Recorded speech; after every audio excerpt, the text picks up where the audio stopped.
A flower by any other name may smell just as sweet, but how much would you pay for it? It's the Dutch tulip craze today on Footnoting History.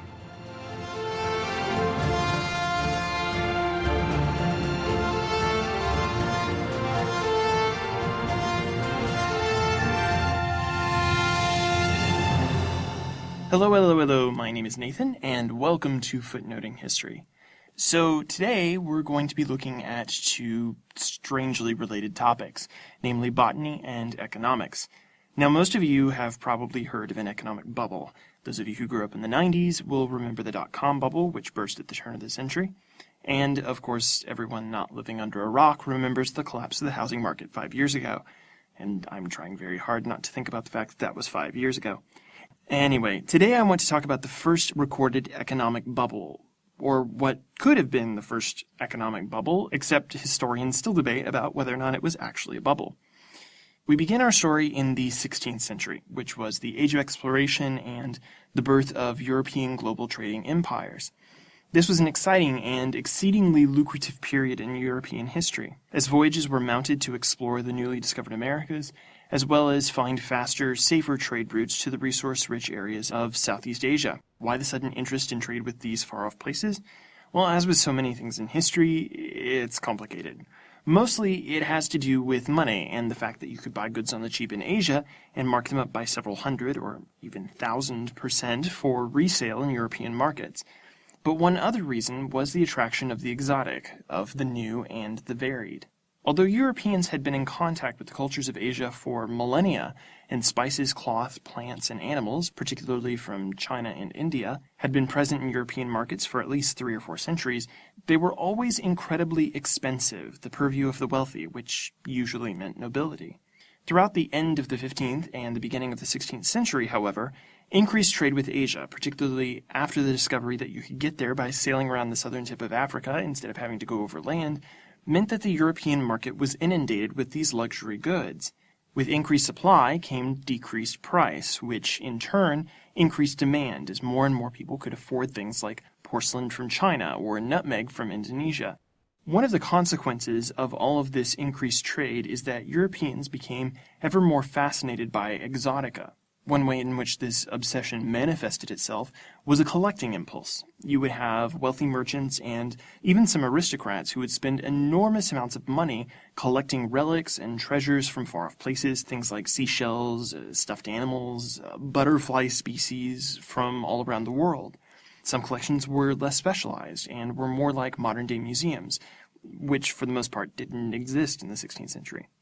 This fascination with the exotic was particularly a characteristic of the very merchant class which was responsible for bringing these goods and curiosities to Europe.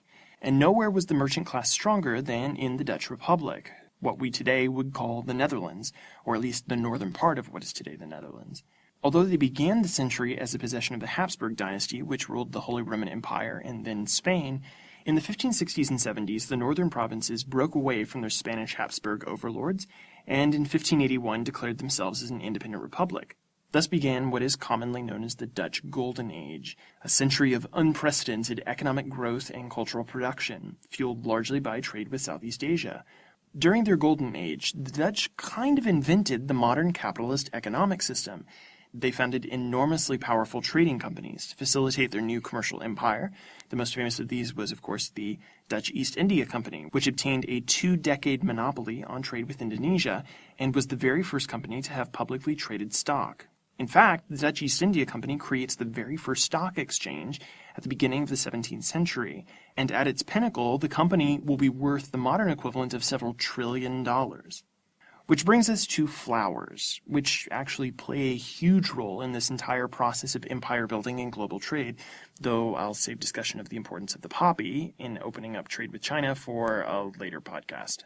Flowers were one of the luxury items entering European markets in the 16th century. Rare and exotic plants were highly prized for their beauty, and the 16th century is also when we start seeing the widespread creation of private flower gardens in Europe.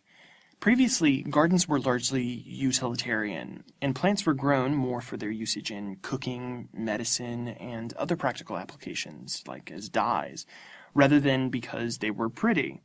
With the rise of this new merchant and artisan class, though, Ownership of rare and exotic flowers was something of a status symbol, a sign of wealth, and even erudition, because you had to know something about the flowers, how rare they were, where they came from, how to care for them, in order to appreciate them. Several flower species were particularly prone to this type of collection, including irises, hyacinths, and, the subject of our podcast, tulips. Tulips were not native to Europe, and originally they were brought from the Ottoman Empire in the mid-16th century. By the 1580s, they were being cultivated throughout Western Europe, and they particularly thrived in the soils of the Netherlands. Now, to understand why the Dutch middle class became so fascinated by tulips and why they became so expensive, we have to understand a little bit about botany and how this flower species reproduces. The flowering period for tulips is very short, only a couple of weeks in late spring, April or early May, depending on the weather. Tulips also take a very, very long time to grow from seeds. It can easily take 8 to 10 years or even longer for a tulip to go from a seed to a flower-producing plant. But if you're not willing to wait around that long, you can also use buds produced by the parent bulb. These buds are called offsets, and they are genetically identical to the parent plant, obviously because they come from the same bulb. Flowering plants can be grown from these offsets within just a couple of years. In addition to all of this, you have to take these offsets when the bulb is dormant, which is during the summer months. It is only during the summer that bulbs can be dug up and moved, or traded, without killing the plant. Tulip bulbs, by the way, in case you've never seen one, look a lot like shallots or large chestnuts. Which brings us to color. Most tulips in the 16th century were a single vibrant color, and color varieties were all over the spectrum, from yellow to red to white to purple. But tulips are also one of the species of plant which are prone to a specific kind of virus, known as mosaic virus. A mosaic virus infects a plant and causes its leaves or its flower petals to take on a mottled or striped appearance. And in tulips, this produces a very beautiful multi-tone striped flower, which the Dutch collectors went nuts for, as it was unlike anything that they had ever seen in Europe. However, the mosaic virus does not change the genetic makeup of the flower, so any seeds that are grown from a plant infected with the virus will not produce mottled or striped flowers. The only way you can replicate it is either by grafting part of a separate tulip bulb onto an infected bulb, which won't produce a flower exactly like the original infected bulb, or through offsets from the infected bulb, and even then, identical bloom appearance is not guaranteed. Moreover, a side effect of the virus is that infected bulbs will degenerate very quickly after they flower. So what does all of this mean for Dutch collectors who like tulips? In short, because they were so difficult to cultivate, thus keeping supply relatively low, and because the most beautiful and sought-after varieties were even more difficult to propagate, tulips were primed to become a high-value luxury item for this new market of middle-class trading. The trade in tulips began in the very late 16th century, and even as early as the 16-teens, they were being sold for, not ridiculous, but certainly not cheap sums of money. In the 1630s, however, their popularity suddenly skyrocketed, especially in France.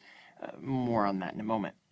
Now, because tulips bloom in the spring but can only be moved in the summer, this affected the way that they were traded. Normally, sellers and buyers, or people acting as their proxies, would negotiate a price for the tulip bulb.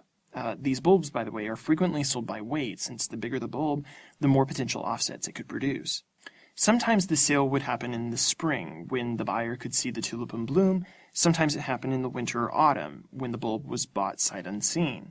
Since it could only be moved in the summer, the two parties would negotiate a contract, which named an agreed-upon price to be paid at the delivery of the bulb in the summer. What happens in the 1630s is that these contracts begin to be traded. This creates a kind of futures market, where people start buying and selling contracts for the eventual purchase of the bulbs, rather than the bulbs themselves. For people with these contracts, selling them could be incredibly lucrative, as you only paid a small fee up front, which was a percentage of the final price of the bulb, in order to set up the contract. And as long as you sold your contract at a price above that upfront fee, whatever you get beyond that amount is pure profit, with very little initial investment on your part. Well, this in turn causes the owners of the bulbs to increase the price even further, because they want in on the action and the demand is there. Well, you can see how this would snowball, and it does. And a speculation bubble is born, particularly after the tulip becomes popular in France, and the French start injecting money into the Dutch tulip market. people start forming trading groups or colleges for the purpose of sharing the burden of what are now very expensive tulip bulbs. While the number of people who actually engage in tulip trading remains fairly small, more and more people are drawn in as buyers recruit members of their family, neighbors, and colleagues to help be part of the trading network. The market really began to pick up in 1634, but the boom of the tulip trade happened in the fall and winter of 1636 to 1637. By this point, what initially had started as a trade among tulip aficionados and growers, most of whom were upper middle class, expanded to include artisans, doctors, lawyers, teachers, and other middle class professionals. As more people entered this trade, the volume of trading likewise increased, which means that these contracts were trading hands more and more frequently during the off-season, before the bulbs had to be paid for. Consequently, prices soared, and the price of certain tulips reached absolutely astronomical levels. While trying to render these prices into a modern equivalent is a little difficult because of the way that purchasing power works and how much prices of various goods have changed in the last 400 years, to give you an idea of the amount, some bulbs were selling for the equivalent of several years' salary for a skilled craftsman. And people didn't always pay cash. It was common, even as late as the 17th century, for a trade in kind to happen. So some people paid for tulips with quantities of grain or with, say, real estate. One man was even contracted to swap a house for some tulip bulbs. These examples, though, were the exception rather than the rule, and most tulip prices, though incredibly high, weren't quite this exorbitant. Nevertheless, the price of tulips in some cases quadrupled, and for one bulb, the Admiral de Man, the price increased by a factor of 10 over the course of a month between January and February of 1637, at the peak of the bubble. As with most economic bubbles, this one was exceedingly fragile. In early February of 1637, the trade in tulip futures ground to a halt, and the prices plummeted. What exactly caused this drop? Well, and I know this is going to be disappointing, but this is another one of those instances in history where we just don't know the exact precipitating cause. In fact, figuring out the reason why the market collapsed is made incredibly difficult by the fact that once it does collapse, the social backlash causes a number of stories to be circulated, some of which simply are not true. The most common story is that at one market in Haarlem in early February, no tulip buyers showed up to complete negotiations, causing a run on the market from scared sellers. Whether or not this story is true, there is the potential that the tulip market had become too saturated with bulbs, or was poised to become so, or speculators feared that this massive inflation simply could not continue and began to quickly pull out of the market. Whatever the cause, the collapse of the market had instantaneous and serious consequences for the Dutch. In the 2 years preceding the crisis, the Dutch courts had seen more and more litigation where people had purchased contracts and, come June, simply didn't have the funds to pay or refused to do so. Once the tulips began to bloom in April of 1637, more and more bulb owners began to sue to enforce payment from those people holding contracts for the bulbs. But many of these buyers didn't want to pay, as the bulbs were now worth a fraction of their original contract price. The Dutch government never really arrived at an effective solution to this problem.